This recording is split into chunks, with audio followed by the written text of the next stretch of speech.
एक गांव था चंदनपुर।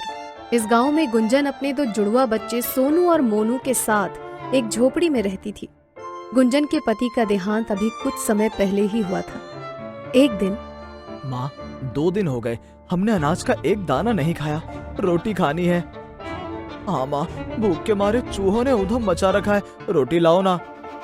अरे मेरे बच्चों, तुम्हारे बाबा के जाने के बाद हमारे ऊपर दुखों का पहाड़ टूट पड़ा है। 2 दिन से गांव वाले कुछ नहीं दे रहे। आज फिर गांव के घरों में मांगने जाती हूँ। गुंजन गांव की गलियों में भीख मांगने चली जाती है।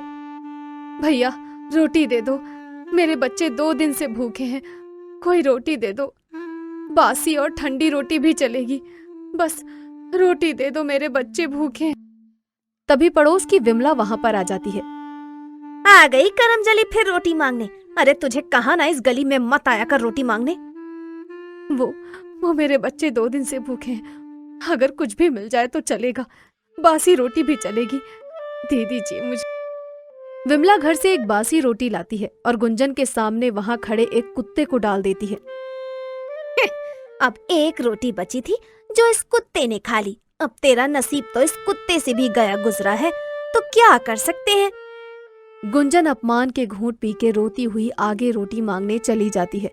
वो पूरा दिन गांव में रोटी मांगती रहती है और बड़ी मुश्किल से गुंजन को 1-2 जनों से 2 रोटियां मिल जाती हैं। वो रोटियां लेकर गुंजन घर आ जाती है और अपने दोनों बच्चों को खिला देती है।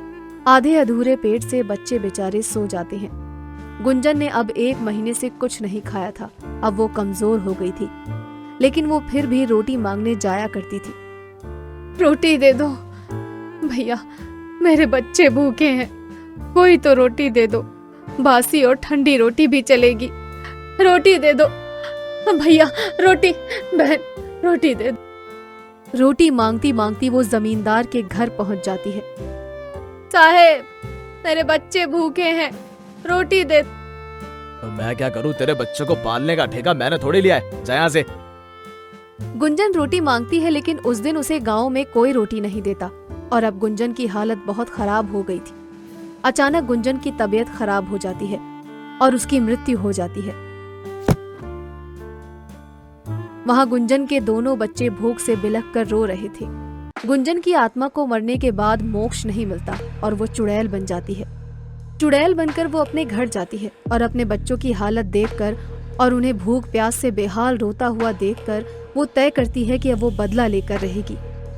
फिर वो गांव में रोटी मांगने के लिए जाती है।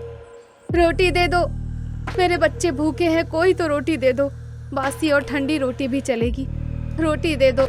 वो लोगों के गेट खटखटाती है और जैसे ही लोग गेट खोलते हैं वो उन्हें नोच कर मार डालती है और फिर उनके घर से रोटी लाके अपने बच्चों को देती थी। पूरे गांव में खौफ हो गया था। तभी सब गांव वालों ने एक दिन मिलकर एक तांत्रिक की मदद ली और एक दिन, कौन हो तुम और क्यों ये गांव वालों को मारती हो? भला इन्होंने क्या बिगाड़ा है तुम्हारा? गुंजन अपनी सब आपबीती बताती है और उसे सुनकर पूरे गांव को खुद पे शर्म आने लग जाती है। गुंजन बहन, गांव वाले शर्मिंदा हैं अपनी करनी पे, उन्हें माफ कर दो और यहाँ से चली जाओ। तुम्हारे दोनों बच्चों की ये जिम्मेदारी ये गांव वाले लेंगे, मैं तुम्हें वचन देता हूँ। चुड़ैल तांत्रिक की बात पे भरोसा करके हमेशा के लिए चली जाती है और फिर गांव वाले उसके बच्चों का ध्यान रखते हैं और उन्हें अच्छी परवरिश भी देते हैं।